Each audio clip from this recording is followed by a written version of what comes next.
Salam hər kəsə, mən Fərid. Bugün sizlərlə yeni bir seriyaya başlayırıq. Bu seriyada nə olacaq? Biz CCNA kitabının və CCNA imtahanına hazırlıq videoları çəkəcəyik. Bunlar hər bir bölümdə ayrı-ayrı sizə digər fərqli mövzular izah edəcəm. İlk bölümdə sizlərə TSP IP modelindən bəhs edəcəm. Bu modeldə nələr istifadə olunur, nə üçün istifadə olunur, ondan danışacağım. Bu CCNA sertifikatı və kitabını nə üçün oxuyub tamamlamalıyıq? Bunu əsasən kimlər istifadə edir? Əsasən şəbəkə administratoru olmaq istəyən şəxslər bu sertifikata ehtiyac duyurlar. İşə qəbul olmaq prosesində çox əhəmiyyəti olur və siz bu biliklərinizi bu sertifikat əsasında nümayiş etdirirsiniz, belə deyim. İndi ilk bölümdən başlayaq. İlk bölümümüz olacaq TSP-IP modeli. Bu TSP-IP modeli belə deyim, şəbəkənin normal və düzgün bir şəkildə işləməsində böyük bir rolu var. Müəyyən cihazlar və əməliyyat sistemlərinin bu protokollar toplusuna tabe olması nəticəsində bizim şəbəkəmiz normal şəkildə işləyir. Bu protokollar nəticəsində şəbəkənin əsası təşkil olunur. Protokolların çox və qarışıq olması səbəbilə də yeni başlayanlar üçün biraz çətin ola bilər, biraz qarışıq ola bilər. Amma ki biz bu protokolların hamısını tək-tək və aydın şəkildə izah edərək bu qarışıqlığı aradan qaldıracaq. İndi başlayaq networking modelinin qurulması. Network modelinin qurulması. Network modeli nədir? Azərbaycan dilində çevirəndə şəbəkə modelidir. Bu şəbəkə modelinə bizə məsələn burada verilmiş sadə 2 ədəd ev şəbəkəsi göstərilib. Ethernet cable-la kompüter qoşulub buradakı routerə, modemə, hər nədirsə. Bizdə də bu şəbəkənin qurulması sanki bir evin qurulmasına bənzəyir. Bu evi qurmaq üçün nə olur? Mərhələ-mərhələ ev tikilir birinci, sonra elektrik xəttləri çəkilir, maliyyalar işləyir, belə-belə. Hər bir prosesin öz sırası var, müəyyən bir plana tabe olurlar. Bu networkingdə qurulmasında müəyyən bir plan var, onu da sizə göstərəcəm. Bu network cihazını istehsal edənlər, bu cihazlardan öz internet şəbəkəsini quranlar da müəyyən plana uyğun hərəkət edirlər. İndi başlayaq. TSP-IP modeli ən çox yayılmış network modellərindən biridir indiki dövrdə. İndiki dövrdə demək olar bütün cihazlarda kompüter, telefon, printer, yəni bir sözlə desək internetə çıxışı olan bütün cihazların əməliyyat sistemində TSP-IP modeli ilk olaraq gəlir. Şübhəsiz olaraq da bu ən əsas bir mövzu olduğundan CCNA suallarında bu TSP-IP modelinin suallarına xüsusi önəm verirlər. Birinci hissəyə başlayaq. Networking yaratmanın perspektivləri. Bir şəbəkə istifadəçisi olaraq hər birimiz müxtəlif yollarla internetə çıxış əldə edirik. Buna kabelsiz əlaqə, wireless əlaqə və yaxud kabellə kompüterlərimizi modemə qoşduğumuz əlaqələr, yəni müxtəlif cürə çıxışlar əldə edirik. Şəbəkə mühəndisi olmaqsa onu tələb edirik ki, bu şəbəkəni qurmaq və çıxışın hansı yollarla olmasını öyrənsinlər və tətbiq etsinlər. Yəni mühəndislərin işləri budur. Biz indi burada nümunə şəklimiz var. Buradakı nümunə şəkildə kompüter birinci hissədə Ethernet cable-la bu bizim modemimizə qoşulubdur və modem də buradakı koaksial kabel vasitəsilə internetə çıxış əldə edibdir. Koaksial kabel hansı kabeldir? Biz televizorlarımızda istifadə edirik. Biraz köhnə tipdə bir kabeldir. İnternet sürəti ötürməsi böyük deyil, həmçinin mühafizəsizdir. Məlumatlar bunun daxilində elektrik siqnalları vasitəsilə ötürürük. Yəni müasir dövrdə demək olar ki, yalnız televiziya sektorunda bu kabeldən istifadə olunur. İkinci bir şəklə keçək. Burada gördüyümüz kimi planşetdir. Planşet modemimiz də wireless əlaqədədir. Yəni kabelsiz olaraq qoşulubdur. Bizim normal olaraq WLAN şəbəkəmizdir. Necə telefonlarımızı evdə Wi-Fi qoşuruq, burada da elə. Və buradakı modemimizdə fiber internet kabeli ilə fiber optik kabel ilə internetə çıxış əldə edibdir. Fiber optik kabeldə necə qoşulur? İşıq siqnalları vasitəsilə məlumatı ötürür və qəbul edir. Daha sonra dedik ki, bu planşet və modem arasındakı əlaqə kabelsizdir və buna görə WLAN adlanır. WLAN nədir? Belə yazım. WLAN açılışı nədir? Wireless Local Area Network. Tərcüməsiz nədir? Kabelsiz lokal ərazi şəbəkəsi, belə bir tərcüməsi var. Deməli, sonra nədən danışaq? Biz həm ev tərəfində, həm də şirkət tərəfində şəbəkəyə demək olar ki, eyni üsullardan istifadə edərək qoşuluruq. Buna kabel və dediyim kimi şəbəkəsiz, kabelsiz əlaqə daxildir. Şirkət üçün yaradılmış bütün internet şəbəkələri Enterprise Network adlanır. Bu Enterprise Network hansısa bir sualda sizə düşdükdə, yəni bilin ki, Enterprise Network, yəni bilin ki, burada sizdən nədən bəhs edirlər? Hər hansısa bir şirkət tərkibində olan şəbəkədən bəhs edirlər. Bunlar nisbətən kiçik evdə qurulmuş şəbəkələr isə SOHO adlanır. SOHO belə də yazım. SOHO açılışı necədir? Small Office, Home Office. Yəni böyük müəssisəyə nisbətən daha kiçik olan bir şəbəkə növüdür. Ya bu da suallarda SOHO olaraq keçir. Yəni belə açıqlamasını yazmırlar. Bunu qeyd edim ki, məlumatınız olsun. Daha sonra TCP/IP Network modelinə keçək. Buradadır. Bu model deyil, daha doğrusu tarixidir. Bu network modeli həm network architecture, həm də ki networking blueprint adlanır. Hər bir protokol şəbəkədə özünə məxsus rolu var. Bunlar vasitəsilə cihazlar internetə çıxış əldə edə bilir. Protokollar bu təbəqələrdə yerləşir. Bu təbəqələr haqqında biraz da məlumat verəcəm. Hər bir təbəqənin özünə uyğun bir neçə və yaxud bir ədəd protokol ola bilər. Tarixindən bəhs edək. Bu TCP/IP modeli necə yarandı? TCP/IP modeli əvvəllər heç mövcud olmayıbdı. Hər bir istehsalçının özünə məxsus protokolları var idi. Məsələn, 70-80-ci illərdə burada şəkildə ən böyük kompüter istehsalçısı IBM idi. Onun özünə məxsus modeli var idi. SNA, System Network Architecture, 1974-cü ildə istehsal olunubdu. Bunun kimi digər bir istehsalçılar da vardı. Məsələn, DAC, həm də digər istehsalçılar. Və hamısı da bu IBM kimi özünə məxsus protokolları var idi. Əgər siz məsələn şirkətinizdə 3 fərqli istehsalçıya məxsus kompüterdən istifadə edirsinizsə, müxtəlif şəbəkələr qurmaq məcburiyyətindəydiniz. Məsələn, burada IBM kompüterlər olacaq, burada DAC, burada da digər yaradıcılar, istehsalçılar və bu həm xərci, maliyyəni artırırdı, həm də ki, əlaqəni gecikdirirdi. Bunun nəticəsində nə oldu? Bizim 90-cı illərdə TCP/IP modeli və yaxud OSI modeli istifadəyə verildi. Bəziləri isə hər ikisini, həm TCP/IP, həm də ki OSI modelini istifadə edirdilər. 90-cı illərin sonuna doğru gördüyümüz kimi burada artıq TCP/IP modeli qaldı təkcə. Bu TCP/IP modeli nə edirdi? İstehsalçıların öz modelinin əvəzinə TCP/IP modelini, qlobal bir modelin istifadə edilməsini həyata keçirirdi və yəni bu IBM-lər hələ ki yenə də öz protokollarından istifadə edirlər, ancaq ki bir neçə istehsalçılar artıq TCP/IP modelinə keçmişdi. 2000-ci illər və 1990-cı illərin sonuna doğru TCP/IP modeli bütün cihazlarda istifadə olunmaya başladı və bu TCP/IP modelinin müəyyən bir təbəqələri var burada və hər bir təbəqədən özünə uyğun protokolları mövcuddur. Gəlin istəyirsiniz bundan yavaş-yavaş danışmağa başlayaq. Tək bir kompüter müxtəlif komponentlərdən təşkil olunur və hər bir komponent bu təbəqədə hər birindən müxtəlif protokollarını istifadə edir.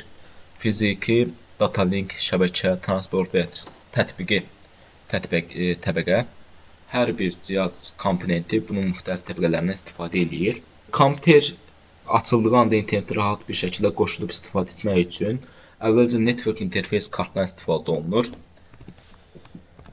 Network interface kart. Bu network interface kart nədir? Bizim kompüterlərimizin daxilində, həmçinin telefonlarımızın daxilində mövcuddur. Bu network interface kart vasitəsilə bizim kompüterimiz Ethernet və yaxud wireless üsullarla internetə çıxış əldə edə bilir. Yəni o olmasa bizim digər cihazlarla əlaqə qurmağımız demək olar yox, ümumiyyətcə imkansız olar. Bu komponent bizim fiziki təbəqədən istifadə edir. Bu network interface cards həm də ki data link standartlarını özündə cəmləşdirir.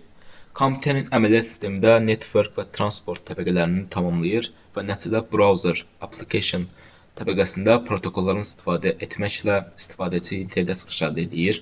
Burada application-da müxtəlif browserdən əvvəl proqramlar da ola bilər. Yəni hamısı bu application hissəsinə aiddir. Biz bura vasitəsilə GUI ilə tanış oluruq. Yəni orada səhifədəki və yaxud proqramdakı məlumatlar bizim qarşımıza çıxır bu təbəqədə. İndi isə başlayaq qısa-qısa danışaq, sonra indi genişləndirəcəyik. Fiziki təbəqə. Fiziki təbəqədə məlumatların necə göndərəcəyi məlum olunur. Məsələn, bu məlumatlar elektrik və ya işıq siqnalları vasitəsilə bitləri necə göndərəcəyinə nəzarət edir. Data link mərhələsində fiziki təbiət üçün bəzi qaydalar müəyyən edir.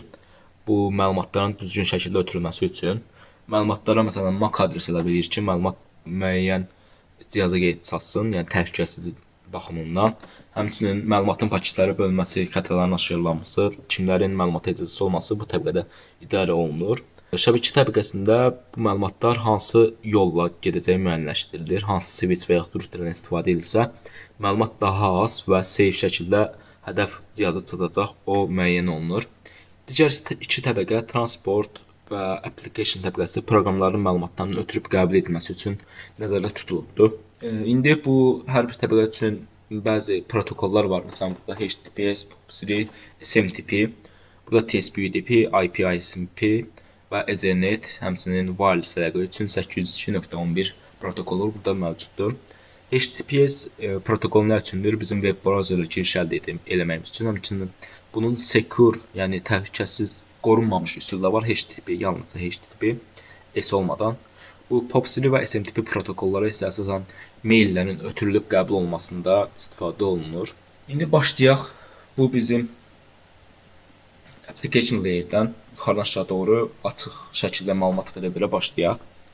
Hər bir təbəqə öz rolu var. Bu təbəqə proqramların kompüterdə normal işləməsi üçün istifadə olunur və bu bir proqram deyil, proqramın işləməyinə köməklik göstərən protokollar toplusudur.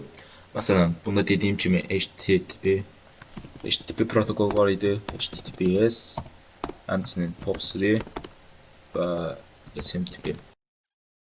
Və bu protokollar nəticəsində, məsələn, HTTP protokolu vasitəsilə web browserda olan hər bir sayt öz web serverinə məlumat göndərərək istifadəçisini bu serverinə əlaqələndirir, belə deyim. Məsələn, HTTP haqqında daha geniş danışaq, onun şəkli burada olmalı idi. Bu bizim kompüterimizdir, Bob istifadəçi adıdır. Bu Bob, Larry web serveri ilə əlaqə qurmağa çalışır, nə vasitəsilə? HTTP protokolları vasitəsilə. Deyək ki, biz YouTube-a daxil oluruq. Arxa planda kompüter nə edir? Bu web səhifə haqqında məlumatların təqdim olması üçün serverə müraciət edir. Və bu kompüterimizdə məlumatları əldə etdikdən sonra bu məlumatlar uyğun şəkildə istifadəçinin qarşısına çıxır. Və nə olur nəticədə? Siz normal sayta girəndə YouTube-un ana səhifəsi ilə qarşılaşırsınız. Bizim web browserə qoşulan Bob kompüterimiz Larry-yə artıq məlumatların təqdim edilməsi üçün paketlər göndərməyə başlayıb. Bu nədir? HTTP header, HTTP başlıq, məlumatın əsas olaraq hansı kateqoriyaya aid olduğunu göstərmək üçün headerlardan istifadə olunur. Headerin içində nələr var? Get home.htm. Bu nə deməkdir? Get əldə et, bu faylı, yəni əldə etmək istəyir. Bunu göndərdikdən sonra web server, bizim Larry serverimiz bu get requestini görür. Bu OK, yəni təsdiq məlumatını göndərərək yenidən HTTP headerlə datanı bu paketin içinə yerləşdirərək göndərir home.htm. Gördüyünüz kimi tələb etdiyimiz paket göndərilməyə başlayıbdır və bu web browserda təqdim olunmağa başlayır. HTTP requesti 1 göndərildi, 2 göndərildi. Yəni göndərildi, qəbul edildi. Daha sonra göndərilməsinə ehtiyac yoxdur. Yəni iki kompüter artıq da öz aralarında IP portlar vasitəsilə əlaqə yaradıbdır, bir-birlərini tanıyırlar və yenidən bu HTTP protokollarından istifadə etmək lazım olmur və buna görə də məlumatlar artıq ard-arda göndərilir, yəni başlıqsız şəkildə, HTTP başlığı olmadan. Və bəzən göndərilmə prosesi uğurlu olmur. Məsələn, biz çox zaman internetimiz olmadıqda və yaxud internetdən bir problem yarandıqda 404 erroru ilə qarşılaşırıq. Bu nədən bağlıdır? Bizim serverə məlumat göndərə bilməməyimiz və yaxud göndərib qəbul edə bilməməyimiz səbəbindən yaranmış bir responsdur. Xətanın da kodu HTTP 404 error olaraq gedir. Deməli, burada nə oldu? Bizim serverimiz, bizim kompüterimizə paketlər göndərir və hər bir paket TCP protokolu ilə göndərilib segment 1, segment 2, segment 3, yəni paketləri nömrələyib göndərirlər. Demək, birinci paket göndərildi, web page paketi göndərildi, data, HTTP, OK. Digərlərində başlıq yoxdur, gördüyünüz kimi HTTP başlığı. Məlumat göndərildi, birinci göndərildi, ikincidə artıq problem yaranıb, lost olub, paket itibdir və segment 3 olduğu kimi davam edibdir. Və bu kompüterimizdə olan protokol da bunu aşkarlayır. Məsələn, sıra nömrəsinə baxır. Birinci paket gəldi, üçüncü paket gəldi, ikinci paket yoxdur ortada. Ona görə yenidən TCP protokol vasitəsilə serverə məlumat göndərir ki, send to next, yəni ikinci paket göndər və davam elə. və bu serverdə bunu başa düşür və ikinci paket göndərildikdən sonra davam eləməyə başlayır. Təxminən biz bu YouTube videosunun 5-ci bölümündə, bu YouTube seriyasının 5-ci bölümündə HTTP protokol haqqında daha geniş danışacağıq. Həmçinin istifadə olunan bizim şəkildə gördüyümüz bu hissə artıq transport layer'a da aiddir. Buradakı UDP və TCP protokolları ona aiddir. Burada gördüyümüz protokollar. Yəni burada ikisini qarşıdırıb vermişəm. HTTP application layer, bu da transport layer'dir. Transport layer'in açılışı Transmission Control Protocol, UDP'nin açılışı User Datagram protokoldur. Bu təbəqə daha yuxarıda olan application təbəqəsinə servis sağlayır. Yəni necə? Burada əsas olaraq TCP Error Recovery servisi istifadə olunur. Burada gördüyümüz kimi Error Recovery, yəni errorun qarşısının alınması servisi istifadə olunur. İkinci bölümdə bunun haqqında daha geniş danışacağım, bu transport layer haqqında. Eyni şəkildə biz həmçinin adjacent təbəqəsinə aid prosesin necə işlədiyini görürük. Bu təbəqə TCP/IP modeli təbəqəsində görünmür, sadəcə arxa planda işləyir. Yəni burada üst təbəqə protokolu, HTTP protokolu itmiş paketin yenilənməsi üçün ondan daha aşağı təbəqə olan TCP protokolunu işlədir və hər təbəqədə öz protokolunu işləmək üçün digər protokollardan istifadə edir bu təbəqədə, adjacent təbəqəsində. Digər bir funksiya same layer protokoludur. Kompüter olan bir təbəqə, məsələn, bizim serverimizdən başlayaq, TCP təbəqəsində məlumatlar ötürülür və məlumat çatmayıbdır. Bu same layer'dən istifadə, yəni eyni təbəqədən istifadə edərək məlumatı yenidən göndərir serverə. Burada gördüyümüz TCP hər ikisi eyni təbəqədən istifadə edibdir. Göndərib ki, məlumat çatmayıbdır, yenidən göndər. Daha sonra keçək network layer protokol haqqında danışaq. Bu təbəqədə o qədər çox protokol yoxdur, sizin IP protokolu öz işini görür. Bu protokol nə üçün istifadə olunur? Adresləmə və routing, yönləndirmə prosesini yerinə yetirmək üçün istifadə olunur. Bu videonun seriyanın 3-cü bölümündə daha geniş olaraq bu protokoldan danışacağıq. IP protokolundan başlayaq. Deyək ki, 2 məktub yazmışıq. Bizim 2 dənə məktubumuz var. Bu 2 məktubun hər birini fərqli dostunuza göndərmək istəyirik. Məsələn, deyək ki, biri buradadır, biri buradadır. Lokal Kaliforniya. Məktubun hansı yolla və hansı yerə gedəcəyi IP protokolu ilə istifadə olunur. Hər bir məktubun üzərinə gedəcəyi ünvanı yazırıq və hansı yerdən getdiyini yazırıq. Və bu məktublara göndərilən zaman məktubun üzərində olan adresə baxılaraq göndərilir. Yəni bizim onları hansı sırayla göndərdiyimiz onlar üçün bir əhəmiyyəti yoxdur. Onlar yalnızca sırada olan paketi göndərirlər. TCP-də olduğu kimi segmentlərin nömrəsinə baxaraq göndərmirlər. Daha sonra keçək. Bu məktublar gördüyünüz kimi, məsələn, Kaliforniya getmək istəyirsə, bir neçə post ofisindən keçirlər. Bunlar biz də routerlər olaraq fikirləşə bilərik. Məlumat buradan gəlir. Hansı routerlə getsə yol daha qısa olur, onu hesablayaraq gedir. Birinci router 2, 3, 4, 5 və Kaliforniya məntəqəsinə çatdı. Bizim hədəfimizə çatdı. Burada bizim application və transport təbəqələri bizim məktubumuzu göndərməyimizə köməklik göstərir. Məlumatın ötürülməyinə davam etmədən öncə network təbəqəsi onlara məlumat göndərir ki, mən həmin sizin verdiyiniz paketləri göndərdim, növbəti paketləri verin ki, göndərməyə davam edeyim. Daha aşağı protokollar da bu məktubu daşıyıcısına məktubun hansı üsullarla, məsələn, bizim kompüterimiz elektrik siqnalları və yaxud işıq siqnalları vasitəsilə məlumatlar ötürülür. Və bunlar da hamısı fizik təbəqədə istifadə olunur. Orada aydınlaşdırılır. Qısa olaraq IP protokolu bu məlumatların, yəni paketlərin adreslərə göndərilməsində istifadə olunur. Adresləmə nədir, onun haqqında danışaq. Adresləmə şəbəkədə olan hər bir cihaz üçün ona xüsusi bir addır. Hər bir paket, məktub göndərilib qəbul edilməsi üçün hər bir istifadəçinin özünün ünvanı olmalıdır. Bu ünvanlar cihazlarımızda IP ünvanı olaraq tanımlanır. Bunun vasitəsilə həm cihazlar qruplaşdırılır, həm də ki, özünə məxsus adresi olur. Gəlin belə göstərəm, kompüterimizdə bizim IP adresini necə öyrənmək olar. 2 üsul var, məsələn, CMD vasitəsilə. Bura IP config yazırıq. Gördüyümüz kimi bizim burada IP adresimiz göstərilibdir. Həmçinin bizim network sitəsinə keçərək modemin üstə bastıq, Wi-Fi logosunu üstə bastıq, network settings, Wi-Fi keçirik, hardware properties. Burada gördüyünüz kimi eyni məlumatlar burada təqdim olunubdur. Və bu da sizin hər bir internetə qoşulmuş cihazın adreslənmiş olduğu göstərilir. Başqa bir nümunə şəkli ilə davam edək. Buradakı nümunə şəkillə. Burada gördüyünüz kimi 3 ədəd cihaz var. Bob, Archie kompüterləri və həmçinin Leri serveri, web serveri. Burada bizim Bob kompüterimiz Leri serveri ilə məlumat transfer etmək istəyir və şəkildə gördüyümüz kimi hər bir cihazın özünə məxsus IP adresi ilə ünvanlanıbdır. Bunlar 111, 222 və həmçinin 3333 olaraq ünvanlandırılıb və 4 hissədən ibarətdir hər biri. 4 hissədən ibarətdir, həmçinin nöqtə ilə ayrılıbdır. Bu adlandırılma şəkli DDN üsulu ilə yerinə yetirilir. Deməli, davam ilə gördüyümüz kimi kompüter və serverdən başqa 3 ədəd IP routerimiz var burada. R1, R2 və R3. Bunlar bir-biri ilə əlaqəlidirlər. Bunlar vasitəsilə məlumatlar şəbəkələr arasında yönləndirilməsi həyata keçirilir. İndi isə yönləndirmək keçək IP routingə. IP routingdə nə olur? IP protokol vasitəsilə məlumatların yönləndirilməsi həyata keçirilir. IP adresi olan hər bir cihaz məlumat transferi prosesində iştirak edə bilir. Digər bir şəklimizə keçək. Burada bayaqki şəklin daha sadə versiyasıdır. Yəni 3-cü kompüter yoxdur.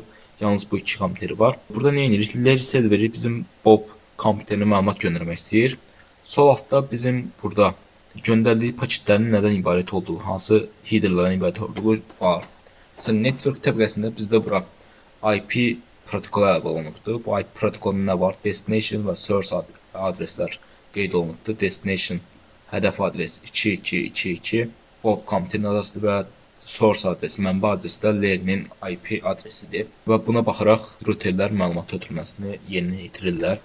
Deməli, burada Leri paketi göndərməyə başlayır. İlk olaraq paket router 1-ə gəlir və bu router 1-də paketi qəbul etdikdə onun source destination adresinə baxır və hansı yolla getsə destination adresinə necə gedə bilər, daha rahat, daha sürətli gedə bilər, onu aydınlaşdırır və burada gördüyünüz kimi router 1-dən router 3-ə getsə, router 2-ə getsə yol daha uzun olar. Ona görə router 2-dən birbaşa istifadə edərək Bob kompüterinə gediş əldə eləyir və ən yaxın yolu tapır və bundan sonra da router 2 routerinə məlumat transfer olunur. Bu routerdə də o həmin cihazın öz tərkibində olduğunu görüb birbaşa məlumatı həmin cihaza yönləndirir.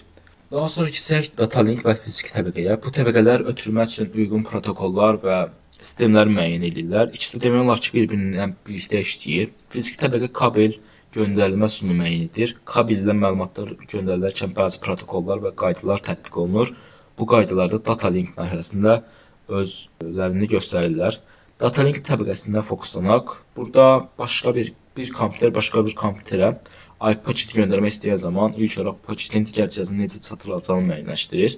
İzah edeyim. Əvvəlki şəkildə Leri paketi göndərmək istəyir və burada router ilə Ethernet kabeli vasitəsilə bağlanıbdır. Yəni məlumatların ötürülməsi elektrik siqnalları ilə göndərilir. Yəni bu kabelin növünü bizdə data link təbəqəsi müəyyənləşdirir. Və bu şəkildə baxaq. İlk addım olaraq Lerinin göndərdiyi paket encapsulation olur. Encapsulation yazaq. Encapsulation nələr olur? Məsələn, bizim bu paketimiz var idi. Hər bir təbəqə özünün başlığını bu paketə əlavə edərək, məsələn, application təbəqəsi öz HTTP başlığını əlavə edibdir. Transport TCP-ni, networkda IP-ni əlavə edibdir və hələ ki MAC adresləri falan da var. Onlar da öz başlığını əlavə edəcək. Bu data linkdə olur deyəsən. Yəni bu encapsulation adlanır. Məlumatın belə göstərim. Hər bir təbəqənin öz məlumatını bura əlavə etməyi davam edək. Bu encapsulation olunur və Ethernet paketləri yaradılır. Yəni Ethernet kabelinə göndəriləcək paketlər yaradılır. İkinci addım olaraq Leri bitləri elektrik siqnalları vasitəsilə ötürür. Üçüncü addım olaraq isə, məsələn, burada gördüyünüz kimi paketimiz budur. Bu elektrik siqnalları vasitəsilə routerə ötürür paketləri. Üçüncü addım olaraq router bunu elektrik siqnalları olaraq qəbul edir və məlumatı oxuyur.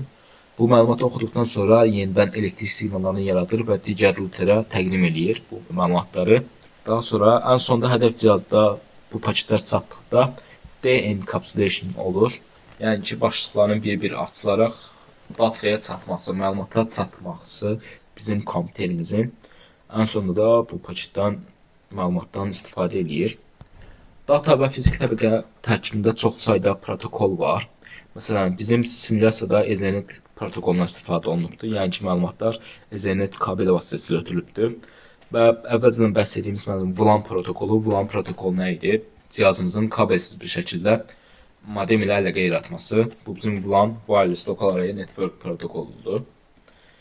Data encapsulation-a keçək. Nə deməkdir o?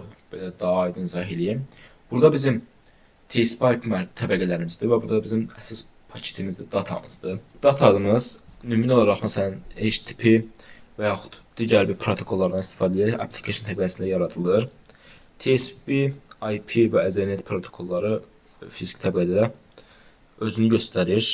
Bu paketlər bizim telefonlarımız, kompüterlərimiz fərq eləmir, hər birində yaradılır və eyni təbəqədən istifadə olunur.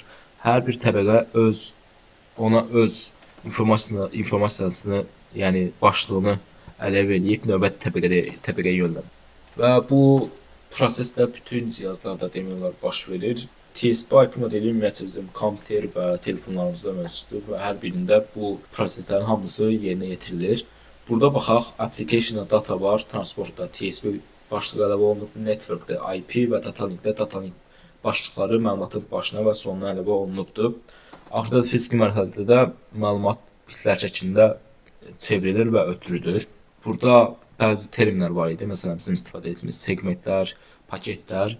Onların açılışına baxaq, məlumat verək onun haqqında. Məsələn, bizim datamız burada transport mərhələsində TCP protokolu əlavə olundu və bu artıq data yox, segment adlandırılmağa başladı. Bu data artıq networkdə IP təbəqəsi əlavə olundu və bu artıq paket adlanmağa başladı. Və bu paketdə də artıq datalink mərhələsində framelər, başlıqlar əlavə olunduqdan sonra frame adlanır və bu framelərdə göndərilmək üçün hazırdır, göndərilməyə başlayır. Daha sonra TCP/IP təbəqəsi protokolundan şəbəkəsindən başqa OSI bizim şəbəkəmiz var. OSI şəbəkəsi, bu da əlbəttə tədris olunur universitetlərdə. OSI təbəqəsinə baxaq. Biz bunu hələ ki axırda baxacağıq. Bu təbəqəyə daha yeni təbəqədir bu. Bizim OSI təbəqəsi. Hələ ki TCP/IP modeli mövcud olmasına əvvəl bizim OSI təbəqəmiz istifadə olunurdu və bunu danışmağımda məqsədim internetin daha yaxşı başa düşməyimiz üçün bu təbəqə, məsələn, bu 3 təbəqə bunu izah eləyirdi. Fərqlərinə baxaq. 1, 2, 3, 4-cü təbəqələr eynidir.